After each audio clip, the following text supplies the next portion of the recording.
আমি বিচার চাই, এই আকুতি জানাচ্ছে এক অসহায় প্রতিবন্ধী বাবার মেয়ে। নবম শ্রেণীর মাদ্রাসার এক ছাত্রীকে শ্লীলতাহানি ও তার প্রতিবন্ধী বাবাকে মারধরের ঘটনাকে কেন্দ্র করে এলাকায় চাঞ্চল্য সৃষ্টি হয়েছে। ঘটনাটি ঘটেছে কিশোরগঞ্জের কটিয়াদি উপজেলার জামালপুর ইউনিয়নের পূর্ব ফেকামারা গ্রামে। আমার মেয়ের রাস্তাঘাটে বিরক্ত করে, বাচ্চায় বিরক্ত করে, বিচার চাই। ওড়না টেনে শ্লীলতাহানির চেষ্টা করে। তারা রাস্তার উত্তক্ত করছে, তার জন্য তার শ্লীলতাহানি করে, তার মানহানি করার জন্য চেষ্টা করছে। চেষ্টা করার পরে তারা বাড়িতে তারা তুলে নেওয়ার জন্য চেষ্টা করছে। বিবাহিত, সে তো 28 বছরের বয়স, আর মেয়ে হইল অল্প বয়সের। এই ন্যাক্কারজনক কাজে বাধা দেয় মেয়েটির প্রতিবন্ধী বাবাকেও নির্মমভাবে পিটিয়ে আহত করে কাউসার।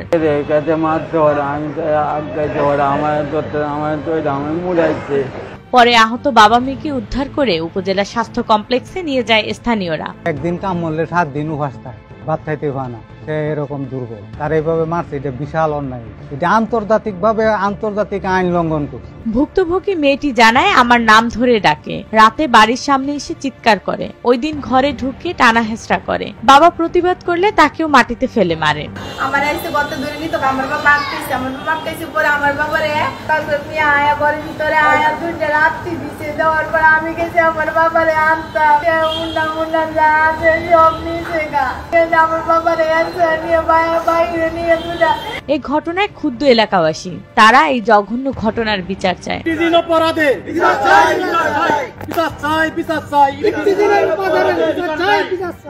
মাদ্রাসার সুপার মাওলানা আব্দুল খালেক বলেন, ঘটনাটির অবশ্যই বিচার হওয়া উচিত।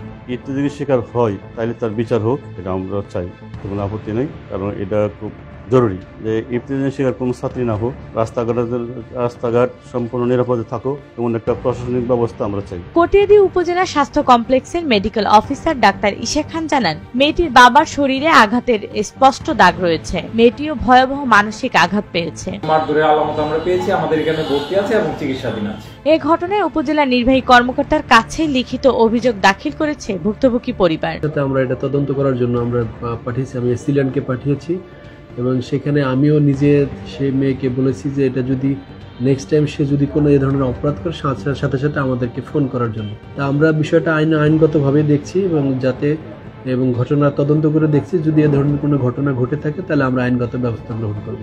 আর বিষয়টি অত্যন্ত সংবেদনশীল, তাই আইন শৃঙ্খলা বাহিনীকে তদন্তের নির্দেশ দেওয়া হয়েছে বলে জানান উপজেলা নির্বাহী কর্মকর্তা মাইদুল ইসলাম। টিচিং এর বিষয়ে আমাদের জিরো টলারেন্স এবং স্কুলগুলোর সামনে যাতে কোনো ধরনের বখাটে ছেলেপেলে যাতে মেয়েদেরকে উত্ত্যক্ত করতে না পারে সে বিষয়ে আমরা সদা তৎপর আছি।